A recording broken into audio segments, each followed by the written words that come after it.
राकेश कुमार चंद्रवंशी आपके अपने चंद्रा जी YouTube channel पर आप सभी का स्वागत करता हूं।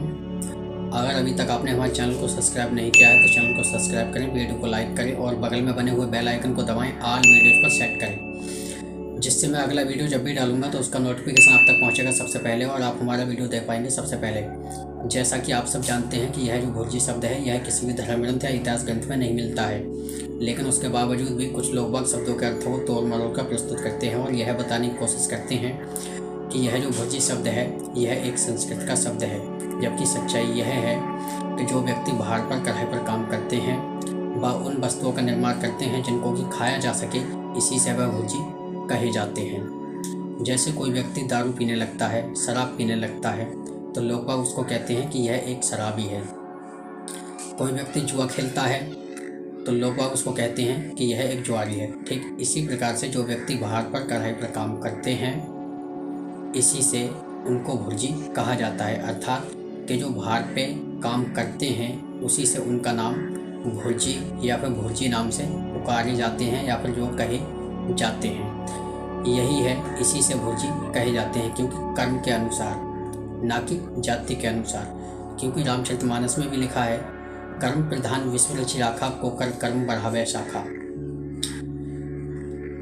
अब जो हमारी भागवत गीता है इसमें भी आप देख सकते हैं और पढ़ सकते हैं, इसमें भी लिखा है, स्पष्ट लिखा है कि कर्मण्य निवाजधिकार रस्ते माँ फलेषु कदाचन, अर्थात कि जैसा कर्म करोगे वैसा ही फल पाओगे। महर्षि दयानंद सरस्वती जी कहते हैं कि प्रत्येक गुण और कर्म का एक नाम होता है। ठीक उसी तरह से जो व्यक्ति बाहर पर कढ़ाई पर काम करते हैं इसी वजह से इनका नाम भुर्जी है। तो अब आप समझ गए होंगे कि भुर्जी किसे कहते हैं, किस लिए भुर्जी कहे जाते हैं। यह कोई मतपंथ संप्रदाय नहीं है। और हाँ, जहाँ तक शब्द की बात है कि यह एक संस्कृत का शब्द है, तो मैं आपको स्पष्ट बता देना चाहता हूँ कि यह कोई संस्कृत का शब्द नहीं है। यह जो लोग बताते हैं कि यह एक संस्कृत का शब्द है वह जो झूठ बोलते हैं। जैसे कि भोजवाल दर्पण में आप जो देख सकते हैं, यहाँ पे यह बताने की कोशिश की गई है कि जो श्रीधर भाषा कोश है उसमें जो सूप का जो शब्द दिया है उसका अर्थ भुर्जी या हलवाई किया गया है, लेकिन ऐसा बिल्कुल नहीं है।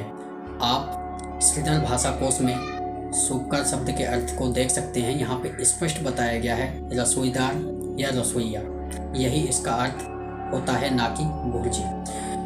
एक मेरे पास में और है पारिजात संस्कृत शब्दार्थ कोश, इसमें भी आप देख सकते हैं, इसमें भी सूप का अर्थ रस, चटनी, रसोईया या रसोईदार आदि ही किया गया है, ना कि भुर्जी।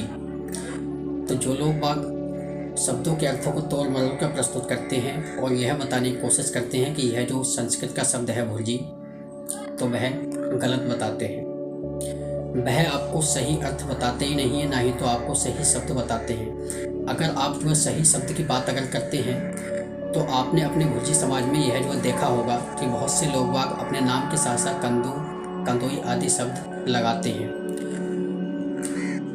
वैसे तो बहुत सारे नाम लगाए जाते हैं, चंद्रा, चंद्रवंशी, भोजवाल, मोदनवाल, मध्येशिया, लेकिन आपने यह भी देखा होगा कि कुछ लोग बाग हैं ऐसे जो कि वैदिक और सांस्कृतिक, ऐतिहासिक जो कि नाम जो धर्म ग्रंथों में या इतिहास ग्रंथों में मिलते हैं उन नामों को आज भी लगाते हैं। जैसे आपने एक अपने भुर्जी समाज में देखा होगा, कुछ लोग बाग लगाते हैं कांतु या कंदोई, बहुत सारे लोग लगाते हैं। तो यह जो कांदू और कंदोई जो शब्द है यह एक संस्कृत का वैदिक नाम है। यह शब्द एक संस्कृत में है। इसको आप जो है, जैसा कि अब ये भी मैंने आपको श्रीधर भाषा कोश का उदाहरण दिया, तो श्रीधर भाषा कोश में ही आप जो देख सकते हैं कंदू के जो शब्द दिए हैं भट्टी या भाड़ या कढ़ाई। और भुर्जी करते क्या है, कढ़ाई में भाड़ पर ही तो काम करते हैं, भट्टी पर ही तो काम करते हैं, इसीलिए तो वह जो भुर्जी जो कहे जाते हैं। तो इस शब्द को आपको जो कोई नहीं बताएगा। क्यों? क्योंकि आज का समय है, कोई भी अपने बाप को बाप कहने के लिए तैयार नहीं है। जब भी हम जो देखते हैं तो साल में 2 साल में एक नया राष्ट्रीय नाम या टाइटल सामने आ जाता है। जैसे आज के समय में भोजवाल नाम का टाइटल बहुत ज़्यादा चल रहा है। तो इसी के अनुसार आप जो है कांदू शब्द के अर्थ को पारिजात संस्कृत शब्दार्थ कोश में भी देख सकते हैं। यहाँ पर भी कांदू शब्द का अर्थ बताया गया है कढ़ाई या भार, अर्थात ये जो दो ही शब्द हैं कढ़ाई या भार, यही कांदू शब्द का अर्थ होता है। तो जो लोग बाग कांदू या कंदोई अपने नाम के साथ में लगाते हैं तो वह उनका नाम वैदिक नाम है। और बाकी जो भी लोग बाग अलग अलग नाम लगाते हैं और यह बताने की कोशिश करते हैं कि सूपकार के यह अर्थ हैं या फिर भुज के ये अर्थ हैं या फिर भोज के यह अर्थ हैं या फिर भोज के ये अर्थ हैं, तो वह जो झूठ बोलते हैं, वह आपको पागल बनाने की कोशिश करते हैं। सच्चाई तो यह है कि संस्कृत भाषा किसी से आती ही नहीं है।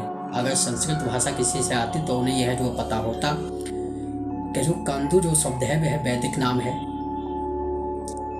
जो कि सभी धर्म ग्रंथ व इतिहास ग्रंथ में शब्द जो मिलता है। तो जो लोग बाग अपने नाम के साथ साथ कांदू या कंदोई शब्द लगाते हैं वह जो वैदिक नाम है।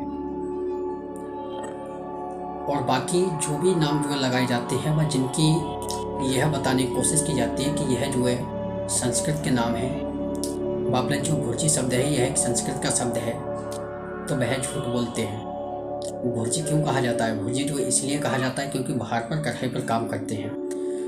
और जो कंदू जो शब्द है कांदू कंदोई, इसका जो अर्थ है भार और कढ़ाई ही है, अन्य दूसरा अर्थ नहीं है। अर्थात कि यही है आपका संस्कृत का वैदिक नाम, जिसको कि आप अपने नाम के साथ में लगा सकते हैं या आप जो है बुला सकते हैं। तो आज आप समझ गए होंगे कि भुर्जी शब्द जो है वह किसी भी धर्म ग्रंथ या इतिहास ग्रंथ में क्यों नहीं मिलता है। वह जो इसलिए नहीं मिलता है क्योंकि आज के समय में कोई भी अपने बाप को बाप नहीं कहता है या फिर बताना ही नहीं चाहता कि सच्चाई क्या है।